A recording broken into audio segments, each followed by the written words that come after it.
Hi, and welcome to the second video in our series on Revolutionary War soldier and patriot and fifth governor of the state of Ohio, Othniel Looker. I'm Rob Metch. This is my wife, Sharon. She is a direct descendant of Mr. Looker. And today we're at Harmony Lodge number 2 in Miamitown, Ohio with Mr. Dave Kelly.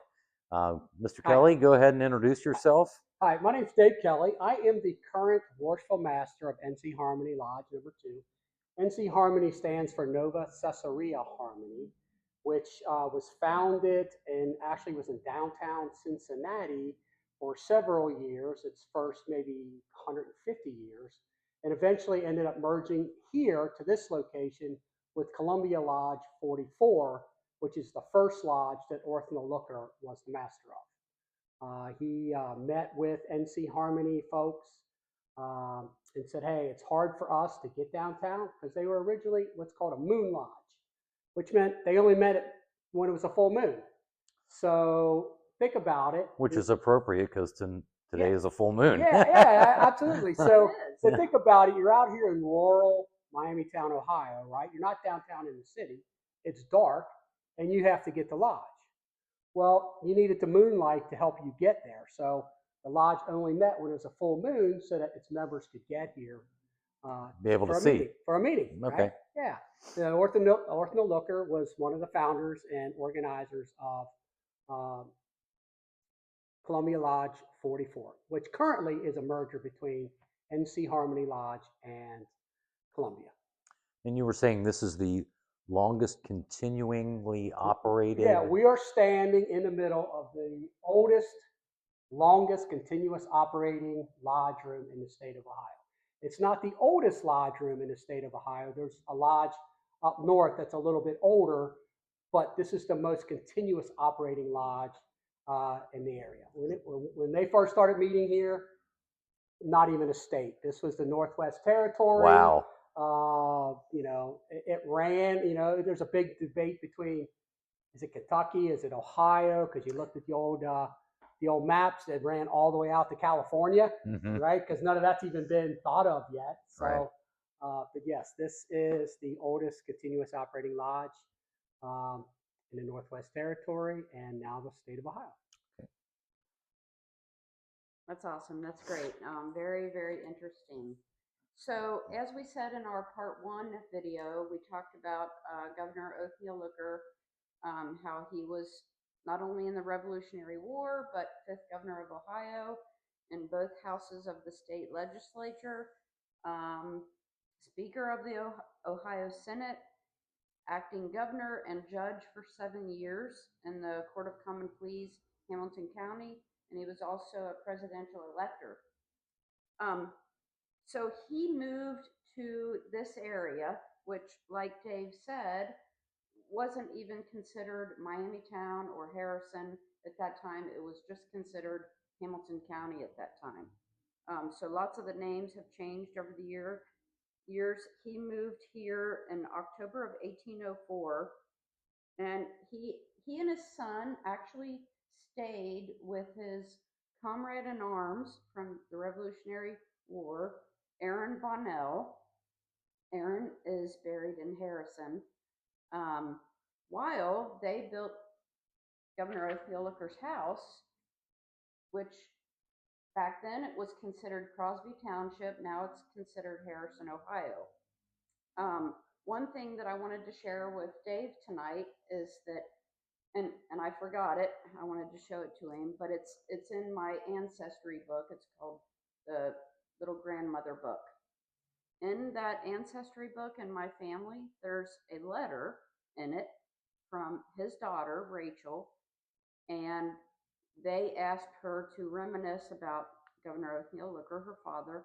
And in that letter, she reminisces and talks about how she didn't remember a lot about when he first moved here, except that he just went on and on about the family of the Masonic order here that welcomed him with open arms, and that he just loved them and they were part of his family. Yeah, it's a brotherhood that just goes, on and on. I mean, we're worldwide, right? So we carry on the exact same traditions that, people did hundreds of years ago. And Othniel Looker, sitting in this chair, would have performed the same degrees that they were doing way back with Benjamin Franklin, George Washington, all the way back to Europe before that. And now, currently, I'm sitting in that chair and we're still conducting the exact same degrees, exact same functions that they were doing back then. So it's a really cool tradition. It's like I go to lodges all around the world, and when I walk in, as soon as they know I'm a brother, it's like you're welcome, you're part of the family, and it continues. Right. And that's all. And he helped develop that, right? Yes. He helped set that tone. So, and I'm in the Daughters of the American Revolution, and it's kind of a similar family thing. Once you're in the DAR, it's like a big family. Another thing I wanted to share with you in my family genealogy book is it says that his sons, James Harvey Looker, Samuel Birch Looker, which is my ancestor, and Benjamin Franklin Looker, his sons, were also all members here. Yeah, that's very common, right? Yeah, it was, whole families would come join the lodge. Men would join the lodge. Like currently, my son is the second officer in this lodge, ready to take over when I quit being the master. It's very common to bring in, sons, uncles, cousins, people that because especially back in his day, that was what you had a social event. Everybody came to the lodge, right? Yeah. It was a place to come and meet and be a family. And if you weren't in the middle of a lodge meeting, you brought the wives and daughters and everybody else, your friends and neighbors. It was the place to be. What records or traditions does the lodge have regarding Othniel Looker's membership and activity? I'm really glad you said that, and you're more than welcome to take a look at. Downstairs, we have record books. They're called minutes from the very first meeting here, which Othniel Looker presided over, that actually have his signature from like 1817. I think it's October 21st, 1817. And when you're reading through it, it's fading and get a little hard to read, but if you're reading through it, it talks about setting up an organization of a lodge. And some of the brothers from downtown at NC Harmony came up to help the brothers here because they'd never formed a lodge before. And they're talking about how are we going to set up bylaws? What kind of rules and regulations are we going to have? Who are we going to invite to our meetings? So it was kind of like an organizational kind of meeting. And then it's signed at the end, Worshipful Master. That's awesome. How did it, and correct me if I'm wrong, I don't know if I'm using the right terminology, but is it called Freemasonry? Freemasonry, right. Okay, so how did Freemasonry influence his worldview or approach to leadership and public service and all the public service that he did do? Okay, so the tenets of Freemasonry, or the tools we like to call it, we don't claim to take bad men and make them good. We claim to take good men and make them better men. And it's all because we're trying to give people the tools, the teachings, what they need to be better citizens, better neighbors, better husbands, better fathers, because we're building an internal temple, right? In the old days, the stonemasons, they were building a temple. They were building a real temple, right, made out of stone. Freemasonry, once it got here to the United States, we're building the internal temple. We're using the same technologies that they were using, but we apply it to building an internal temple. For example, we talk a lot about the square, right? The reason why we talk about the square is because every Mason should be square with their neighbors, their brothers, the people that they come in contact with. Be square. We talk about being on the level. So what does exactly that mean, the square? Well, it's like if I'm running a business, right, Okay. and you come in and I could probably take advantage of you in some way, I would never do that because I'm a Mason. Okay. I would always be upstanding, square with you, tell you the truth, give you the best deal that I could give you. Yes, I understand that because I've known a couple Masonic members that have passed away, and you read their obituary or you watch their funeral, and it's they have lines around the building, Right. and they talk about how wonderful that person was. Yeah, we talk about being on the level, always telling the truth, not defrauding people, being straight up with people, being honest. Okay, that's awesome. How did the 18th and early 19th century masonry differ from the lodge experience today? Not much, because that's what we're trying to do. We're trying to Right, keep the tradition, right? right. It's all oral. We don't read things out of books. It's all from memory. Hmm. But like I said earlier, the same ceremonies, degrees that they were doing way long ago, 250 years ago, we're still trying to do them exactly the same today. Okay. All right. Awesome. That's neat, It is. especially nowadays. Yes. How common was Masonic membership among Revolutionary War officers and leaders? From what I understand, it was very common. Actually, some of the stuff I've read, if you were on one side or another, you could have been a British officer and you were a Mason, and you were captured by the other side.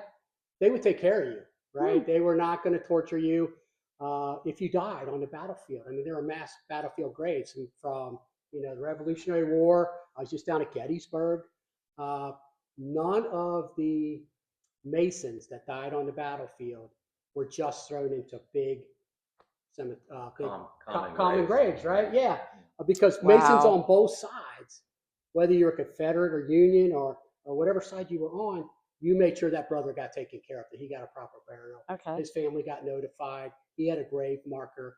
So you could actually take a Masonic tour down at Gettysburg, and they'll show you, Really? yeah, that there were certain cemeteries just for Masons, right? Let's see. My understanding, Morgan's Raiders came through here, Yes. and none of them. This building was not touched at all because a lot of Morgan's Raiders were Masons, Really? and when they knew this was a Mason lodge, it was hands off. So Yes. In fact, there was a skirmish right here. right, yeah, right. And there's the bridge right across. Yeah. Yeah. We're literally a couple blocks from that. Yes. Yes. Nothing that was Masonic got Wow. touched because the word That's was out. incredible. I did not know that.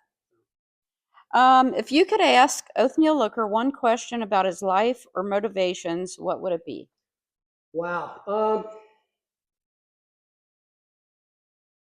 I would love to go back and not just, if I could do more than just a question, if I could just ask him, I would really like to know, how did the brothers take care of each other? Like, for example, were they if a brother died, were they doing Masonic funerals for that brother? Like, were they taking care of the widows? How much did they do, not just for the brother, but for the brother's family, and because it was a tough life back then. Yes. And so I would like to know, how did they take care of this? Well, yeah, I mean, just the fact that letter in my ancestry book talks about. I mean, he wouldn't have been able to come here and have a hotel. Right. He would have exactly, had to yeah, have, yeah. gone to a friend's house or someplace. Right. So the fact that the Masonic Lodge opened their hearts and homes to him Yeah. and helped him is incredible. Yeah, and that had to take a lot of effort, right? Yes. Especially back then. I mean, Yeah. to take care of a family, nowadays, you go to the grocery store and buy groceries for them. Back then, you were probably going and helping them get something out of the field, right? Yeah. It was just a different lifestyle. And how were they able to keep that all together? All right. Well, Dave is going to take us downstairs, and Othniel Looker's portrait painting is actually on the wall here, and we'll take a look at those books he was speaking of. You read that, Dave? All right, we're downstairs in the lodge now, and Dave's going to tell us about Othniel Looker's portrait here. Yeah, so we have Othniel Looker's portrait up here on the wall because in a place of honor, because he was the first master of Columbia Lodge 44. So it's a place of honor. It's an area where you can sit, kind of reflect on Masonry, and think about all the great things that he's put in place. And was one of those buildings, foundation builders of this lodge, and kind of kept us going and got us started. So it's in a place of honor. you have any idea how old that is? Well, there's a date on there, but I can't. This portrait says 1937. Okay. So somebody took that from probably from a photo I would get, or not a photo. They had photos back then. Right here, I'm getting from this angle. Okay. Wow, that is really old. October 21st, 1817. 1817. 1817.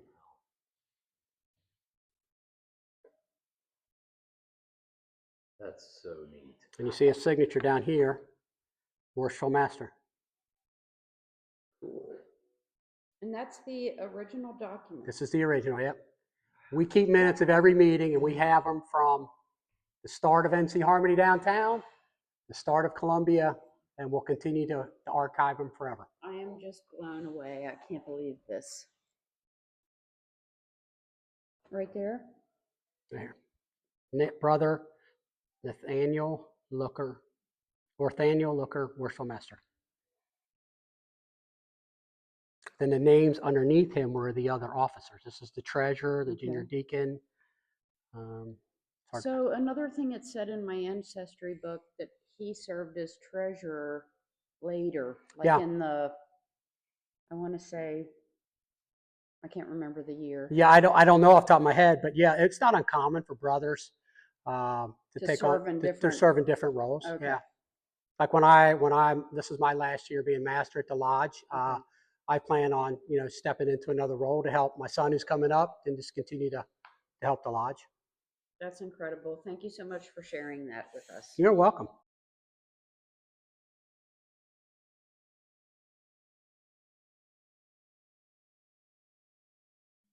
Dave was very kind to show us these amazing artifacts that they have. You want to? Yeah, Freemasonry is full of a lot of history and a lot of really cool artifacts. And what we have here is some letters written by Thomas Jefferson, George Washington, John Jay. These were all Mason brothers, William McMillan. And so we keep these in our archives, and just to show people that the tradition's still alive and is based on fact. So. Well, we just want to end this video and just say thank you very much. We thank you. Oh, so you're much. welcome. We Anytime. really appreciate it. Anytime you want to come down, give us a holler.